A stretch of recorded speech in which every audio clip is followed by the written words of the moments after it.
Hello guys, good morning. Welcome to the channel. Good morning, Jay. Morning, sir. Kung mapapansin nyo, madilim. At ang oras natin ay 5 AM. Iba ang ating event ngayon. Triathlon event. So, ang setup natin ngayon is sounds lang. Meron kaming dalawang magkahiwalay na setup sa isang venue. Outdoor, na may tabing dagat, tabing gubat sa kabilang side. So, hali kayo, ipakita ko sa inyo yung mga kaganapan ngayong umaga.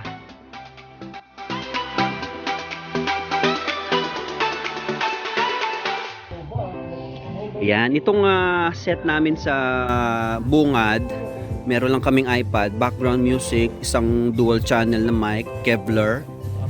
Wala kaming problema ngayon dahil malinis ang frequency sa paligid kahit na maraming tao, although wala silang mga hawak na cellphone.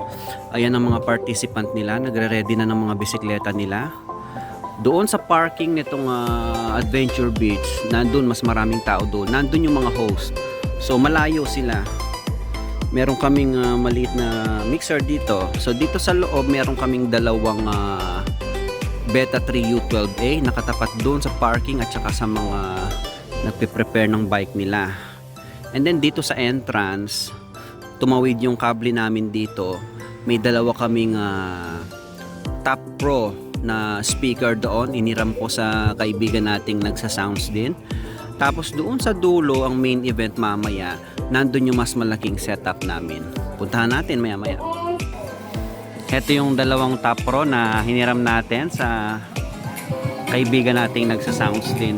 Reminder to all super sprint athletes, please have your self body mark, the body marking tent. Dito yung bungad ng race. Ito ay triathlon. Nakalimutan ko kung ano ang pangalan nitong event. So dito ang finish line. Doon ang parking.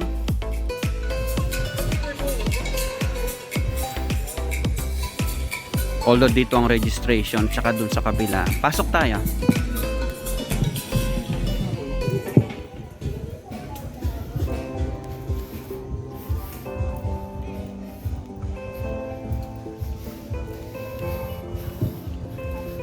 Ang ating medical team.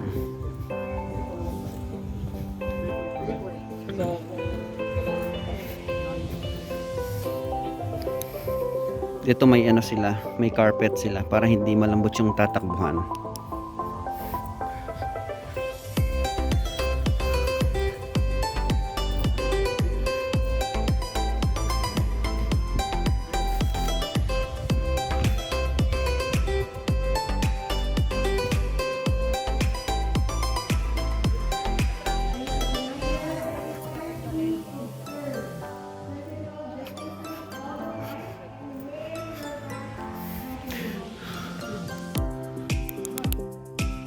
May naka-ready na tayong tripod dyan, dalawa. Pang di-delay namin mamaya.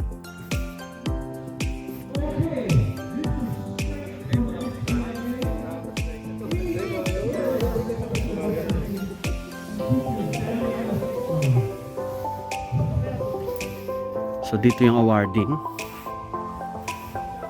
Ito yung pangalan ng event. National Age Group Triathlon. Ito yung aming booth. Straight Sigma. Di 12 yung mid-high natin. Dito as usual yung mga gamit natin. Meron tayong computer, DJ controller, yung ating Soundcraft.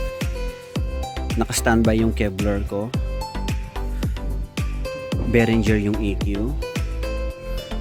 Channel 1 yung sub, channel 2 yung mid-high. Tapos ang aking bagong Joson Mount Everest na microphone. Pag titingnan mo siya, para siyang Prostax UD830i. Parehong pareho. Pero yung handheld niya, eto.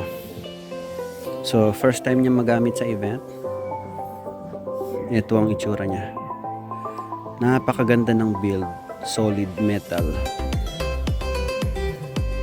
Pag binili mo to, kasama na yung windscreen niya.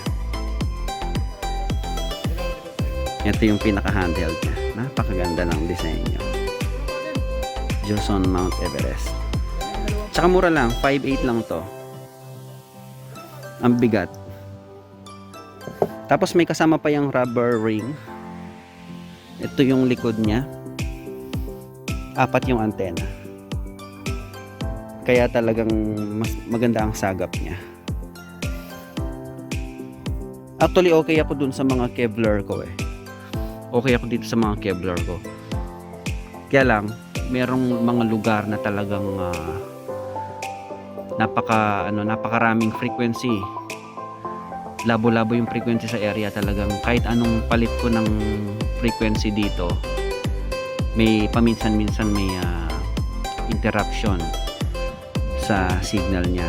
Kaya nagtry ako ng ibang brand. Physically, mas maganda itong Joson. Build, design, sound quality, parehong-pareho sila. Pero ngayon dito sa area namin, yung gamit naming mic doon sa kabila is yung Kevlar. Napakalayo nung sagap. Tapos ang daming tao. So, usapang mic, kahit na anong ganda ng mic, pag napunta kayo sa lugar na talaga napakaraming frequency, labo-labo yung mga two-way radio, wifi, tapos ang daming cellphone ng mga bisita, may mga cell site pa sa paligid, talagang magcha-choppy yung tunog, then may mga biglang unwanted sound na pumapasok. Kaya maganda rin na pagdating sa microphone, dalawang brand ang gamit niyo.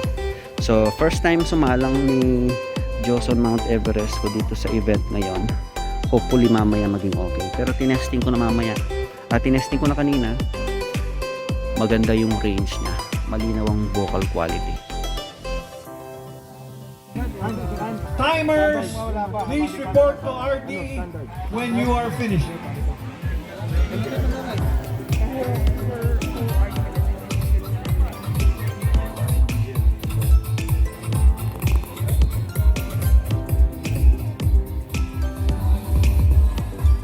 Standard distance women.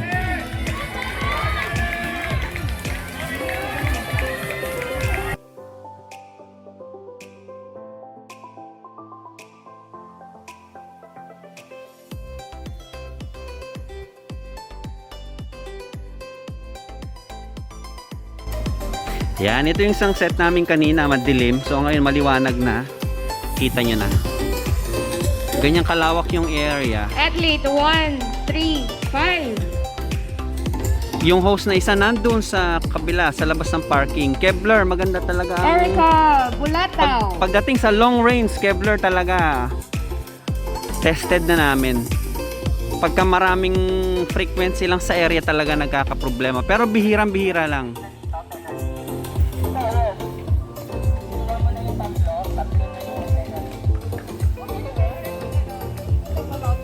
Ito naman yung mga top pro na hirin naman natin sa ating tropang nagsa-sounds din. Go Athlete 170. Lakas din, no? Sophia Capistrano. Followed by Athlete 155. Benedicto Macano. Our para-athlete tandem 141. Ang kagandahan kasi dito sa top pro, ang laki nung horn nung high niya, kaya malayo. Jerome Nalmida and Theodore Diaz. Kaya malayo ang buga ng vocals. Ayun yung announcer. Ayun siya. Lauren Plaza, followed by Bea Yambao.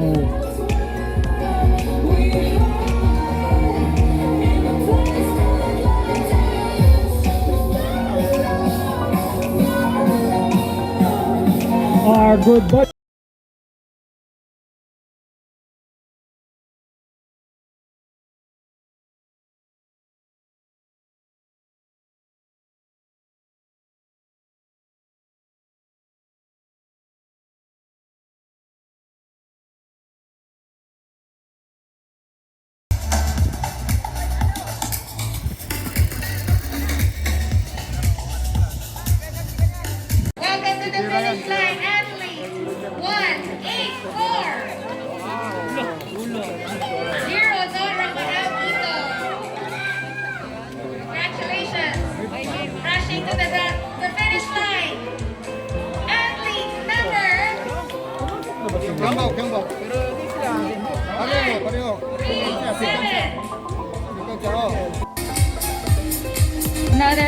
crossing the finish line. Congratulations, athlete number 164. Athlete number 101.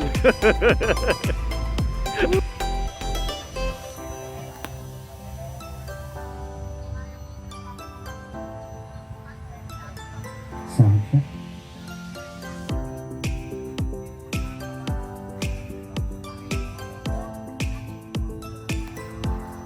Sound check.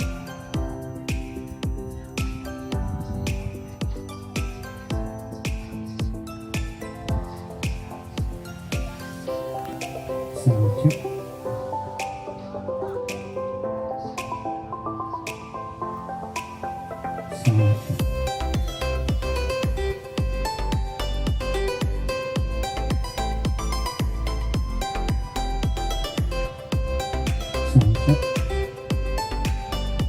Sound check. Sound check.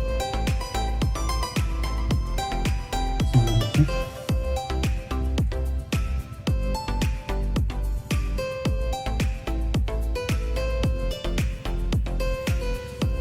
Sound check.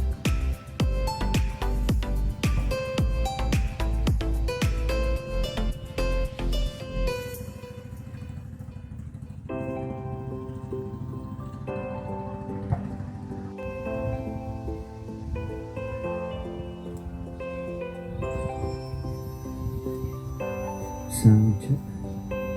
Test mic one, sir. Sound check.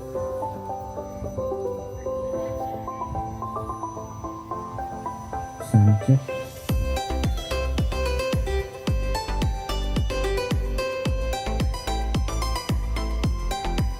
Check one, two. Check one, two. Hey, sound. Check one, two. Check one, two.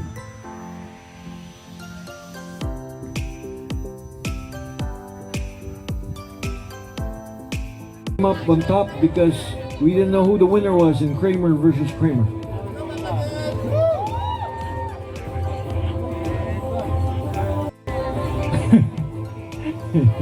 And our resilient.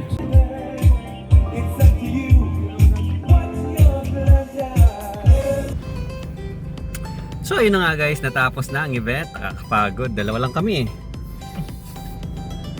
Tapos ano pa, pagkarolyo ng mga kable, diretso punas na kasi kung nakita nyo kanina nasa beach kami. Yun lang ang kalaban pagka beach setup.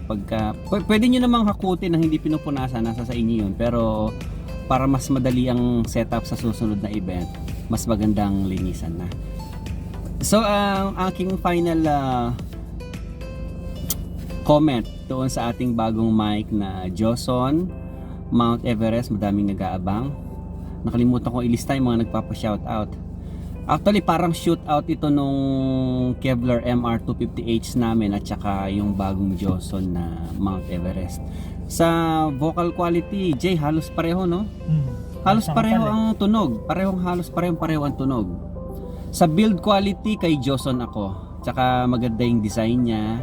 Yung screen ng capsule maganda, tapos yung power button sa ilalim, so hindi siya madaling aksidente na may off. Tapos apat ang antena, yung kanyang receiver ang ganda rin ng mukha, aluminum, brass aluminum, terno doon sa EQ namin na Behringer. Pero sa haba ng range, signal range, talong-talo siya ni Kevlar. Halos 150 meters yata si ano. Halos 150 meters si Kevlar MR250H. Walang sabit, walang putol, napakalinaw. Pero syempre, sa ganung kalayo, tas ang speaker mo nasa dulo, medyo delay na yung tunog. Normal lang yun, okay? Si Joson, nung unang salang ko, nagpa-rechannel siya. And then, nung na-rechannel ko na siya, okay na rin. Malinaw din ang reception niya. Testing namin kanina, nung bumaba ako dun sa may malapit na sa dagat, approximately 70 meters. Doble nung kay Kevlar. So, test namin sa ibang lugar sa mga susunod na event. So far yun lang. Salamat sa pagsama nyo sa amin, and paki-subscribe na po itong aking maliit na channel. I would highly appreciate. Tapos i-share nyo kung nagustuhan nyo din yung video. Ingat lahat and see you on the next event.